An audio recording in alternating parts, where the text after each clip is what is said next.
बिस्मिल्लाहिर्रहमानिर्रहीम। अस्सलामुअलैकुम। Welcome to Sheri novels arc. कहानी शुरू करने से पहले चैनल को सब्सक्राइब कर लें और बेल बटन दबाकर नई कहानियों का नोटिफिकेशन हासिल करें। शुक्रिया। पेशे खिदमत है खौफ व दहशत में डूबी एक पुरस्रार कहानी, करबनाक इंकशाफ। मैं इस वक्त अपनी शादी का एल्बम देख रहा था। शादी के एल्बम में नसीम बहुत अच्छी लग रही थी। मैंने अपनी शरीके हयात का जो तस्वुर सोचा था उससे भी कहीं ज्यादा खूबसूरत थी। उससे शादी भी बड़े ड्रामाई अंदाज में हुई थी। हमारे यहाँ बरादरी में शादी करने का रुझान है। जो बरादरी से बाहर शादी कर ले उसे अच्छी निगाह से नहीं देखा जाता। नसीम का ताल्लुक हमारी बरादरी से नहीं था। मैं इन तस्वीर को देखकर तस्वुर में दोबारा से शादी वाले दिन में पहुंच गया था। सब घर वाले और रिश्तेदार शादी की तकरीब में मौजूद थे। मेरे दोस्त भी मेरे इर्द गिर्द बैठे मुझे मुबारकबाद दे रहे थे और मेरी किस्मत पर रश्क कर रहे थे कि इतनी खूबसूरत बीवी मुझे मिल रही है। मैं खुद भी अपने आप को खुश नसीब तस्वुर कर रहा था कि मुझे तस्वुर से ज्यादा हसीन बीवी मिल रही थी। यार, तुमने बहुत अच्छी जगह हाथ मारा है। जहीर ने मेरे कंधे पर अपने हाथ का जोर दिया। मैंने मुस्कुराकर उसकी तरफ देखा। भाई, अपनी अपनी किस्मत है। जुबैर ने जोरदार कहकहा लगाया। उसने ये जुमला जानबूझकर अदा किया था क्योंकि जहीर की बीवी वाजबी सूरत की मालिक थी, जबकि जहीर एक खूबसूरत स्मार्ट नौजवान था। जब वो दोनों साथ खड़े होते तो दोनों की जोड़ी बेजोड़ सी लगती थी। हाथ हल्का रखो, हर वक्त इसका मजाक मत उड़ाया करो, मैंने हल्के से जुबैर के कान में कहा। मेरी बात पर वो मुस्कुरा कर रह गया। इस वक्त नसीम की बहनें और कजन दूध का गिलास लेकर आ गईं। गिलास देखकर मैं और मेरे दोस्त चौंके। जहीर मुस्कुराया और जोर से बोला, देखो किस प्यार से दूध का गिलास लेकर आई हैं, और तुम लोग ऐसे सोच रहे हो कि जैसे दूध में जहर मिलाकर लाई हैं। लो, सबसे पहले मैं दूध पी लेता हूँ। जहीर ने गिलास उठाकर पीना शुरू कर दिया। उसके दूध पीने पर मेरी और जुबैर की हिम्मत भी बढ़ी और हमने भी दूध पीना शुरू कर दिया। गिलास खाली करके उनके हवाले कर देने पर भी वो अपनी जगह से नहीं हटी तो मैंने जहीर की तरफ देखा। मुझे ऐसे क्यों घूर रहे हो? जब दूध पिया है तो उन्हें दूध पिलाई भी देना पड़ेगी, जहीर ने कहा। क्यों भाई, ये सही कह रहा है, जुबैर ने उनसे हिम्मत करके पूछा। 2000 रुपए देने पड़ेंगे, एक लड़की बोली। अरे बाप रे बाप, ये रकम बहुत ज्यादा है, कुछ रियायत करो। क्यों, 2000 रुपए ज्यादा हैं? दूसरी बोली। हाँ, बहुत ज्यादा हैं। अभी जूते छुपाई की रस्म भी बाकी है, जुबैर ने कहा। ठीक है, 100 रुपए कम दे दो, तीसरी लड़की चहकी। ये तो तुमने बहुत बड़ी रियायत कर दी है, जहीर ने कहकहा लगाया। हाँ हाँ, उन्होंने हातम ताई की कब्र पर लात मार दी है, जुबैर ने कहा। उसकी बात पर लड़कियों की हंसी छूट गई। अच्छा, 1500 रुपए दे दो, पहली लड़की बोली। न तुम्हारी बात न हमारी बात, 1000 रुपए ले लो, जहीर ने चहकते हुए कहा।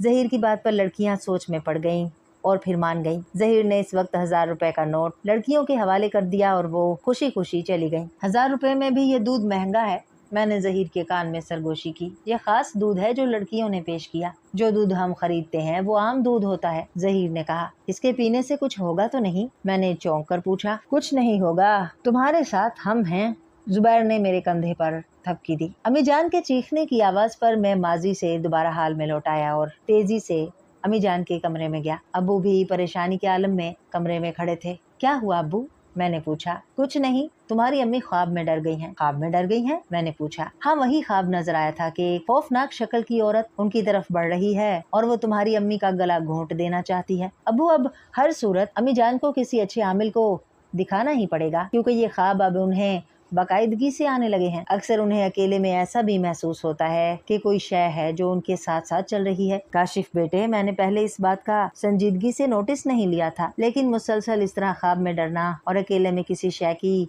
मौजूदगी का एहसास होना इस बात की अलामत है कि जरूर कोई गड़बड़ है और तुम्हारी अम्मी को किसी आमिल को दिखाना जरूरी हो गया है, अब्बू ने कहा। जी अब्बू, इस मामले में कोई सुस्ती ना करें, मैंने कहा। मैं वापस कमरे में आ गया। शादी की तस्वीर का एल्बम बेड पर पड़ा था। उसे मैंने एक बार फिर उठा लिया। दुल्हन के लिबास में नसीम बहुत ही प्यारी लग रही थी। बिल्कुल चीनी गुड़िया महसूस हो रही थी। रंग भी उसका दूधियाई था जो उसके हुस्न को चार चांद लगा रहा था। नसीम से दोस्ती भी एक इत्तेफाक था। एक दिन मैं घर में फारिग बैठा था। मुझे बैठे बैठे बोरियत का एहसास होने लगा तो मैंने चंद SMS बनाए और अपने दोस्तों को भेज दिए। SMS किए, मुझे अभी चंद ही मिनट गुजरे थे कि एक SMS आया। आप कौन हैं? मैं ये पढ़कर चौंका।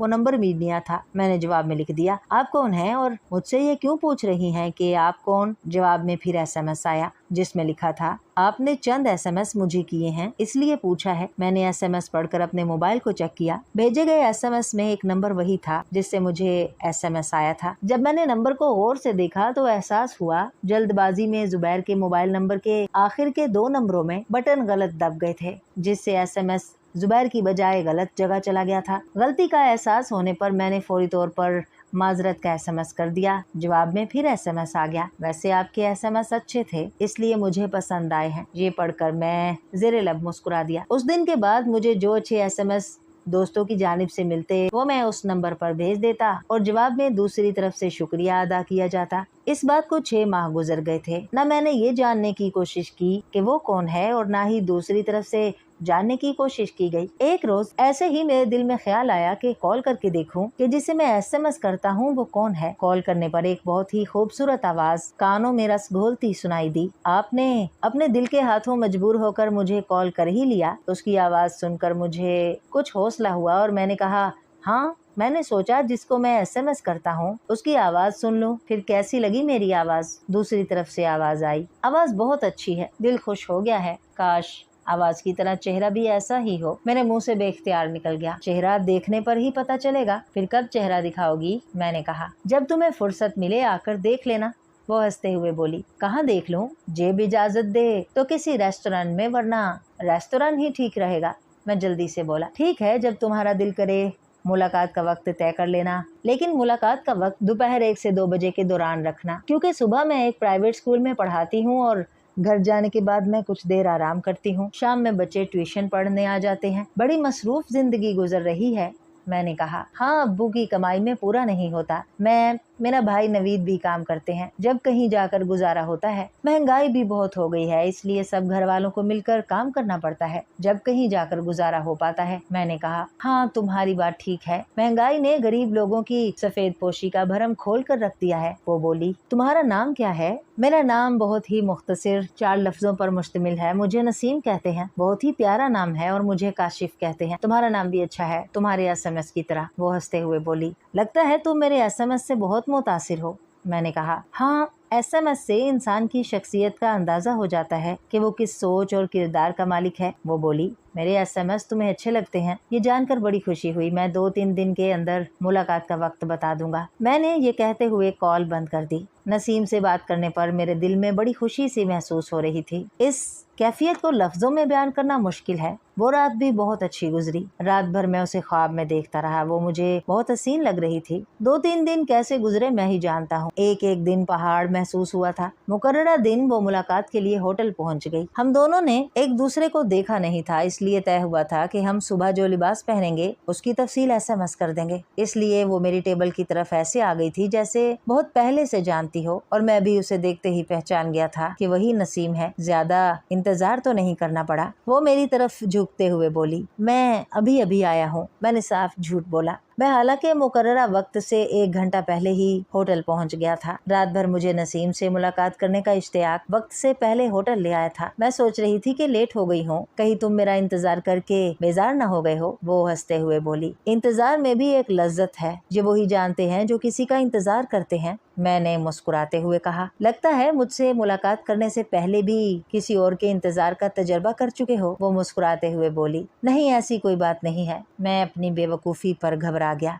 अनजाने में मैंने ये क्या बात कह दी। तीर कमान से निकल चुका था और मुझे अपनी बात को संभालना था, इसलिए संभल कर बैठ गया। अरे, इस तरह घबरा कर मेरी बात की तस्दीक कर रहे हैं। नसीम बोली, यकीन करो, मेरी जिंदगी में आने वाली तुम पहली लड़की हो। इससे पहले मैंने किसी लड़की का इस तरह से इंतजार नहीं किया। मैंने वजाहत की, मैं ऐसे ही मजाक कर रही थी और तुम संजीदा हो गए हो। मैंने यकीन कर लिया है कि तुमने किसी लड़की का इंतजार नहीं किया, बस।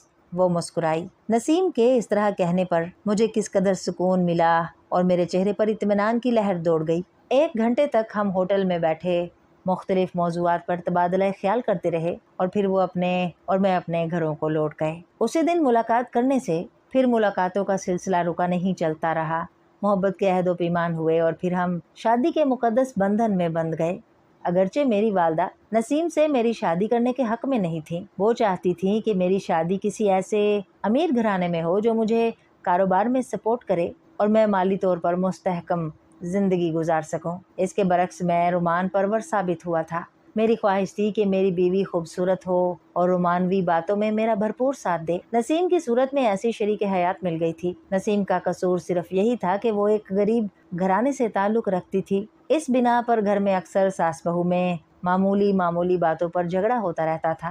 جب گھر آتا نسیم کا منہ پھولا ہوتا تو میں اسے سمجھاتا، نسیم تم وقت کی نزاکت کو سمجھا کرو، تم اس گھر میں نئی ہو اس لیے امی جان اور تمہیں ایک دوسرے کو سمجھنے میں کچھ وقت ضرور لگے گا، لیکن جب تم ایک دوسرے کو اچھی طرح سے سمجھ جاؤ گی پھر کوئی جھگڑا نہیں ہوگا اور گھر جنت کا نمونہ بن جائے گا۔ میرے سمجھانے کا انداز ایسا تھا کہ بات اس کی سمجھ میں آ جاتی اور اس کا موڈ پھر سے خوشگوار ہو جاتا۔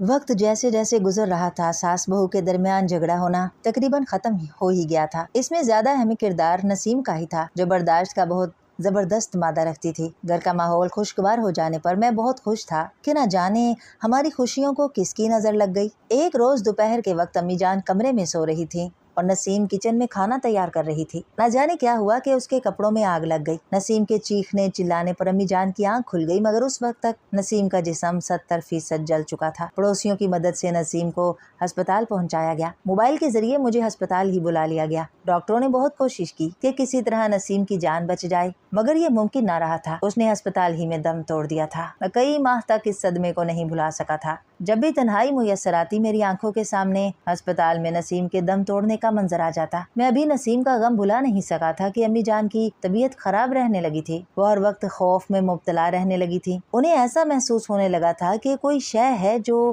ان کے ساتھ سائے کی طرح رہنے لگی ہے۔ خواب میں بھی اکثر انہیں ایک عورت جس کے چہرے پر بال بکھرے ہوتے ہیں وہ انہیں ڈراتی ہے۔ نہ ڈرنے پر وہ زور سے ان کا گلا دبا دیتی ہے۔ ابا جان نے اپنے واقف کار ایک عامل جمشید کو دکھایا اور عامل جمشید نے بتایا کہ ان پر کسی روح کا سایہ ہے جو امی جان کو ہر وقت خوف میں مبتلا رکھنا چاہتا ہے۔ علاج کے ذریعے ہی اس روح سے نجات مل سکتی ہے۔ ابھی امی جان کا علاج شروع ہوئے 2 ہی دن ہوئے تھے کہ امی جان سوتے میں چیخ مار کر اٹھ بیٹھی۔ ان کا پورا جسم پسینے میں شرابور ہو رہا تھا۔ وہ بہت گھبرائی ہوئی تھی، خوف سے وہ بری طرح کانپ رہی تھی۔ انہیں اس حالت میں دیکھ کر ابو اور میں دونوں گھبرا گئے۔ امی کیا ہوا؟ میں نے پوچھا۔ مجھے جواب دینے کی بجائے وہ مجھے خوف زدہ نظروں سے دیکھ رہی تھی۔ بیٹے امی کو پانی پلاؤ، ابو نے کہا۔ ہاں، یہ کہتے ہوئے میں نے جگ سے ایک گلاس پانی بھرا اور امی کی طرف بڑھایا جسے وہ ایک ہی سانس میں چڑھا گئیں۔ خاصی دیر تک وہ گمسم رہیں، پھر کہیں جا کر وہ بات چیت کرنے کے قابل ہوئیں۔ اس عورت نے دھمکی دی ہے کہ میں اپنا علاج نہ کراؤں ورنہ وہ مجھے زندہ نہیں چھوڑے گی۔ وہ تم سے کیا چاہتی ہے؟ ابو نے پوچھا۔ وہ چاہتی ہے کہ میں جب تک زندہ رہوں سسکتی تڑپتی رہوں، زندہ رہوں لیکن ہر وقت خوف زدہ رہوں، کسی پل مجھے چین نہ آئے، امی جان نے بتایا۔ بیگم تمہیں اس خبیث روح سے ڈرنے کی ضرورت نہیں ہے، وہ تمہارا کچھ نہیں بگاڑ سکے گی۔ عامل جمشید ہمیشہ کے لیے اس روح سے تمہیں چھٹکارا دلا دیں گے، ابو نے کہا۔ وہ ہمیشہ اپنا چہرہ بالوں میں چھپا کر رکھتی تھی، آج اس نے اپنا چہرہ دکھا دیا۔ اوہ میرے خدا، کس قدر خوفناک چہرہ تھا، چہرہ دیکھتے ہی دل دہل گیا۔ امی جان نے یہ کہتے ہوئے اپنا چہرہ دونوں ہاتھوں میں تھام لیا۔ ابا جان، عامل جمشید کو اس خبیث روح کی دھمکی دینے کے بارے میں ضرور بتانا، میں نے کہا۔ ہاں تم بے فکر رہو بیٹے، میں صبح ہوتے ہی سب سے پہلے عامل صاحب کے پاس جاؤں گا۔ ابو نے مجھے یقین دہانی کرائی۔ میں مطمئن ہو کر اپنے کمرے میں چلا آیا۔ میرا یہ اطمینان عارضی تھا کیونکہ اب اس خبیث روح نے امی کو دن میں بھی ڈرانا شروع کر دیا تھا۔ وہ حقیقت میں بھی امی جان کو نظر آنے لگی تھی۔ اس نئی صورتحال سے ابو اور میں دونوں ہی فکر مند ہو گئے تھے۔ عامل جمشید سے امی جان کا علاج چل رہا تھا اور انہوں نے ہمیں بھرپور یقین دلایا تھا کہ امی جان کو اس روح سے نجات مل جائے گی، مگر ہماری سمجھ میں نہیں آ رہا تھا کہ کس طرح سے نجات ملے گی۔ اس خبیث روح نے بہت زیادہ امی جان کو تنگ کرنا شروع کر دیا تھا۔ امی جان کی طبیعت زیادہ خراب رہنے پر ابو کا مجھ پر دوسری شادی کرنے کا دباؤ بڑھ گیا تھا۔ اتوار کے دن ابو میرے کمرے میں آئے اور سمجھانے کی غرض سے بولے، تم دیکھ رہے ہو کہ تمہاری والدہ کی طبیعت زیادہ خراب رہنے لگی ہے، تم دیکھ رہے ہو کہ تمہاری والدہ کی طبیعت زیادہ خراب رہنے لگی ہے، ایسے میں کسی کا گھر میں رہنا بہت ضروری ہو گیا ہے۔ ایسا کرتے ہیں کہ پھوپھی نگہت کو چند دن کے لیے بلا لیتے ہیں۔ میں نے تجویز دی، چند دن کے بعد کیا ہوگا؟ پھر ہم کیا کریں گے؟ اس گھر میں ایک عورت کا مستقل رہنا بہت ضروری ہو گیا ہے، تمہاری شادی کرنے ہی سے یہ مسئلہ حل ہو سکتا ہے، ابو نے کہا۔ ابو جان میں کیا کروں، میرے ذہن سے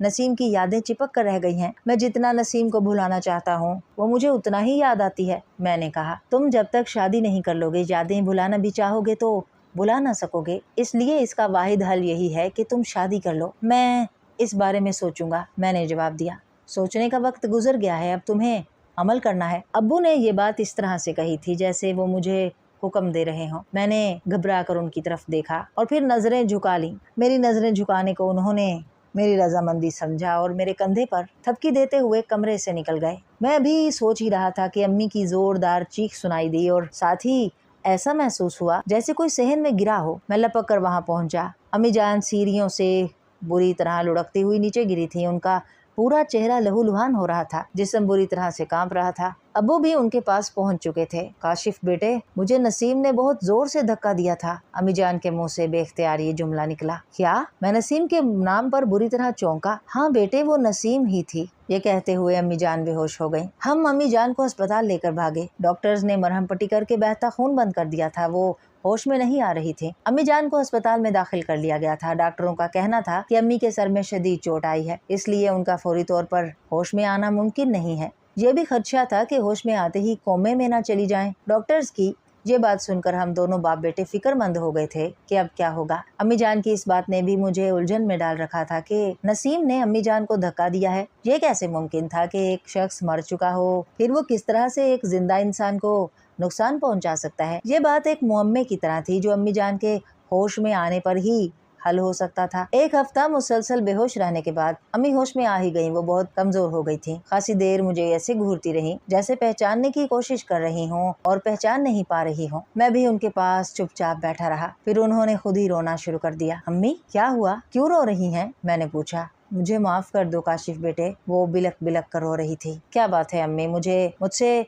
क्यों माफी मांग रही हैं? मैंने पूछा। मैं बहुत गुनाहगार हूँ, बस तुम मुझे माफ कर दो, वो मेरे सामने हाथ जोड़ते हुए बोली। अम्मी, क्यों मुझे गुनाहगार कर रही हैं? आखिर बात क्या है, कुछ मुझे भी तो बताएं। काशिफ बेटे, मुझे नसीम से सख्त नफरत थी। मैंने तुम्हारे सुनहरे मुस्तकबिल का जो ख्वाब देखा था वो नसीम के घर आ जाने से चकनाचूर होकर रह गया था। मैंने वक्ती तौर पर खामोशी इख्तियार कर ली थी कि तुम्हारे अब्बा जान की इस शादी में मर्जी शामिल थी और मैं उनका दिल तोड़ना नहीं चाहती थी। मैं मौके की तलाश में थी कि नसीम को तुम्हारी जिंदगी से किस तरह दूर कर दूं। एक दिन मुझे मौका मिल गया। उस दिन नसीम को किचन में खाना पकाते हुए न जाने कैसे चक्कर आ गया और वो चकरा कर फर्श पर गिर पड़ी। नसीम के गिरने की आवाज पर मैं लपक कर किचन में गई जहाँ नसीम बेहोश पड़ी थी। मैंने मौके से फायदा उठाया और उस पर मट्टी का तेल छिड़क कर आग लगा दी और खुद कमरे में आ गई। उसके खूब शोर मचाने पर भी मैं किचन में नहीं गई। किचन में जलते हुए नसीम की कुछ समझ में नहीं आ रहा था कि वो क्या करे। इस नतीजे में उसका 70% जिस्म जल गया था। मोहल्ले वाले नसीम की चीखों पुकार सुनकर घर में दाखिल हुए। तब मैं लपक कर सहन में गई और मोहल्ले वालों के सामने ऐसे बन गई कि मैं सो रही थी और नसीम की चीखों पुकार सुनकर अभी बेदार हुई हूँ। मैं नसीम के पास मौजूद नहीं थी, इसलिए मोहल्ले वालों को भी यकीन आ गया कि नसीम अपनी गफलत और लापरवाही से जल गई है। नसीम के इंतकाल हो जाने पर वो मुझे ख्वाब में आकर डराने लगी थी। दिन में चलते फिरते भी मुझे ऐसा महसूस होता था कि नसीम मेरे आसपास मौजूद हो। वो मुझे कोई नुकसान पहुंचाने की पोजीशन में नहीं थी, फिर भी ख्वाब में आकर डराने लगती थी। जब आमिल जमशेद से इलाज की बातें होने लगी तो उसने मुझे धमकी दी कि मैं अपना इलाज ना करवाऊं वरना मेरा इंजाम बहुत बुरा होगा। मैं नसीम से खौफ ज़दा थी, इसलिए मेरी ख्वाहिश थी कि किसी तरह नसीम से मुझे छुटकारा मिल जाए। वो मरकर भी मुझे अपनी सूरत दिखाती रहती थी और मुझे उसकी सूरत देखना गवारा न था। आमिल जमशेद से मेरा रूहानी इलाज होने पर नसीम की रूह को शदीद गुस्सा आ गया था। वाक़े वाले दिन मैं छत पर कपड़े सुखाने गई थी। कपड़े फैलाते हुए मुझे महसूस हुआ कि जैसे किसी ने मेरी चुटिया को जोर से खींचा हो। मैंने पलट कर देखा। नसीम को वहां देखकर मेरे हाथ पांव फूल गए। मैं भी नीचे भागने का सोच ही रही थी कि वो गुस्से से मुझे देखते हुए बोली, मैंने तुझे मना किया था कि अपना रूहानी इलाज मत करा, मगर तेरी समझ में ये बात नहीं आ रही है। तुझसे छुटकारा पाने के लिए मैंने तुझे जलाकर मार डाला, मगर तू फिर भी मेरा सुकून बर्बाद करने पर तुली हुई है। मैं जरूर अपना रूहानी इलाज कराऊंगी ताकि तुझ जुड़ेल का मनहूस चेहरा देखने से निजात मिल जाए। मैंने गुस्से से कहा। न जाने मुझ में इतनी हिम्मत कहाँ से आ गई थी जो इस तरह सख्त लहजे में उससे बात कर रही थी। मेरी बात पर वो चिरागपा हो गई। तू जिंदा रहेगी तब ना इलाज कराएगी, मैं तुझे इस काबिल छोड़ूंगी ही नहीं। ये कहते हुए वो मुझ पर हमलावर हुई। मैं अपना दिफा करते हुए तेजी से सीढ़ियों की तरफ लपकी तो वो भी मेरे पीछे दौड़ी। मैंने जैसे ही सीढ़ियों पर कदम रखा उसने जोर से मुझे धक्का दिया और मैं लुढ़कती हुई सीढ़ियों से नीचे आ गिरी। मेरे सर में शदीद चोट आई थी, इसलिए मैं बेहोश हो गई थी। अम्मी जान का ये इंकिशाफ मुझ पर बिजली बनकर गिरा था। मेरी बीवी नसीम की कातिल कोई और नहीं, मेरी अम्मी थी। मेरी कुछ समझ में नहीं आ रहा था कि इस खूनी इंकिशाफ को सुनकर उनके साथ क्या सलूक करूं। मैं उनके बेड से हटकर दूर हो गया। मैंने गुस्से से अपनी उंगलियां भींची हुई थी। गुस्सा इतना शदीद था कि मैं अस्पताल से बाहर निकल गया। मैं खुद पर कंट्रोल नहीं कर पा रहा था। न जाने मैं कितनी देर यूं ही मुख्तलिफ शाहराह पर चलता रहा। मुझे कुछ होश नहीं था। मेरी आंखों के आगे नसीम का मासूम सा चेहरा बार बार आ रहा था। किस कदर उसे जलने पर तकलीफ हुई होगी। काश उस रोज मैं घर पर होता। मैं कभी भी नसीम को जलने नहीं देता। जब मुझे होश आया तो मैं वापस अस्पताल आ गया। अबू एक तरफ उदास खड़े थे। मैं जब उनके पास गया तो वो बड़ी उदासी से बोले, बेटे तुम्हारी अम्मी हमें छोड़कर चली गईं। कैसे? मेरे मुंह से बेख्तियार ही निकला। कुछ देर कबल उनकी तबीयत अचानक फिर से खराब हो गई थी। डॉक्टर्स उन्हें इमरजेंसी रूम में ले गए थे, मगर उनको बचाने में नाकाम रहे और वो इंतकाल कर गईं। एम्बुलेंस का इंतजाम हो गया है, अब उन्हें घर लेकर जा रहे हैं। तुम हौसला रखो और हिम्मत से काम लो। अम्मी जान के इंतकाल पर मुझे ये दूसरा धचका लगा था। पहले उनके इंकशाफ से लगा था। एम्बुलेंस में अम्मी जान की लाश रख दी गई थी। मैं भी अबू के साथ एम्बुलेंस में बैठ गया। अम्मी जान नसीम की कातिल थी और नसीम की रूह ने अपने कत्ल का इंतकाम ले लिया था।